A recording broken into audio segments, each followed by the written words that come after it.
Before we move on to look at the other Elastic Audio modes, I'll show you one technique that's, well, it very rarely works, but when it does, it can save you a lot of time. I put my bass back to its default without any Elastic Audio on. Let's put it back to monophonic for a moment. Select the entire clip, and I'm going to go to my Event Operations, Quantize. I'll choose 16th note because looking at this is about right, and just hit apply. If we have a look now in the warp view, you can see that this has automatically created warp markers, moved them to the nearest 16th note positions, and well, probably messed it up, but let's have a listen anyway with the click track.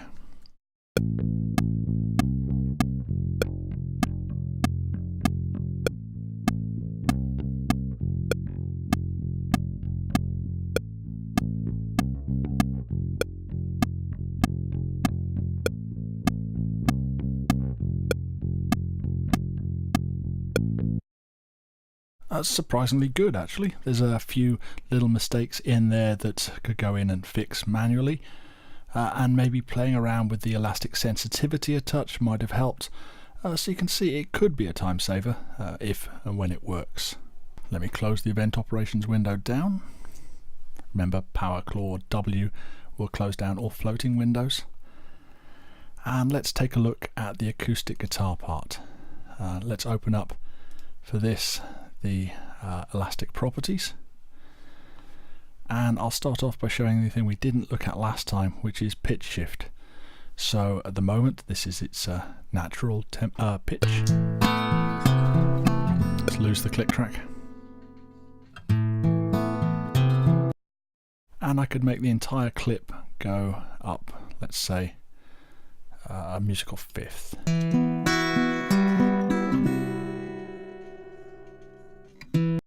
Okay, not particularly natural. The formats have been quite significantly affected. This is basically one of the limitations of using this. I could go down an octave.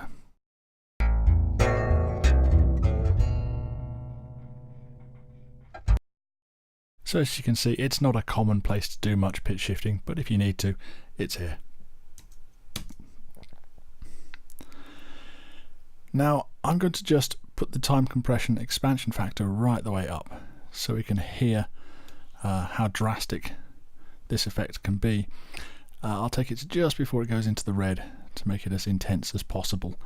Now I know it hasn't gone red yet, but to tell you the truth, I really doubt this will sound any good. Let's open up this window anyway and give this a listen.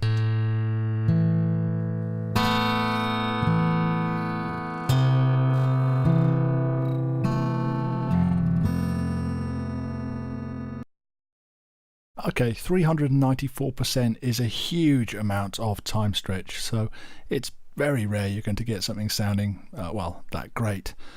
But it will give me a chance to show you what this control here does, the window. Now this is essentially how large the slice is that the audio is broken into to perform the time stretch. If we have the window all the way down to 6 milliseconds, lowest it will go, you're going to hear a real granular effect.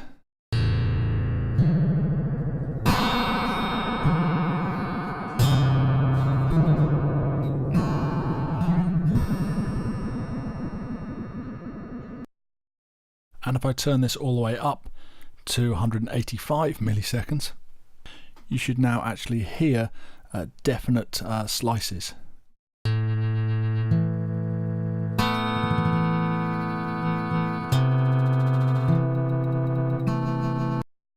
So you can hear the actual parts that are being looped in order to achieve the longer, well, the slower tempo.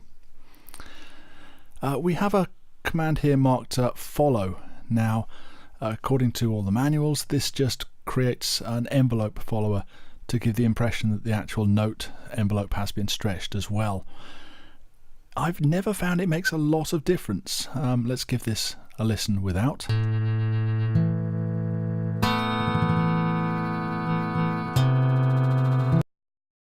and width.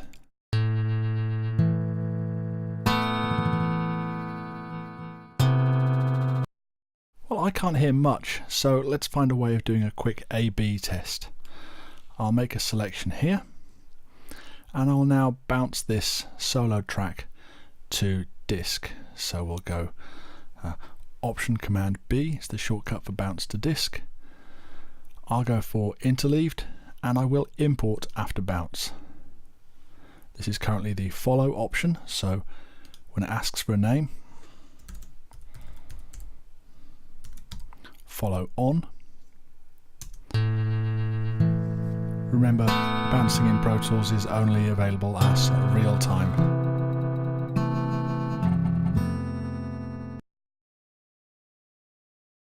Let's put that into a new track. And let's try it again, turned off.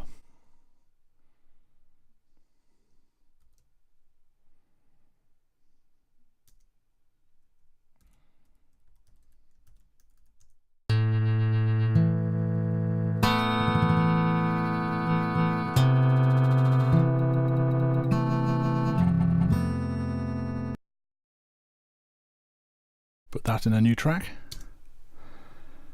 and close these windows out of the way for a moment.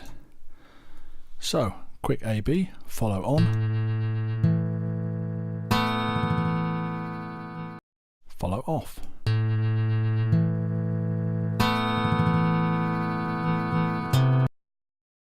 The only way I'm really going to be able to hear the difference between the two, as they're so similar, is to select one of the two clips and go to my Audio Suite plugins, and I've already set a shortcut for invert up here.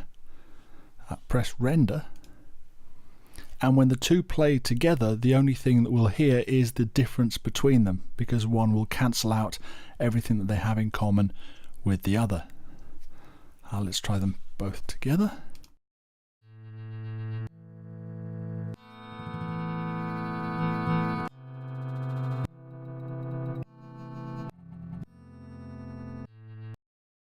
Okay, there's definitely something happening, and it gives me a few clues to look for the waveform. Notice that we have a much longer sustain here than on this one.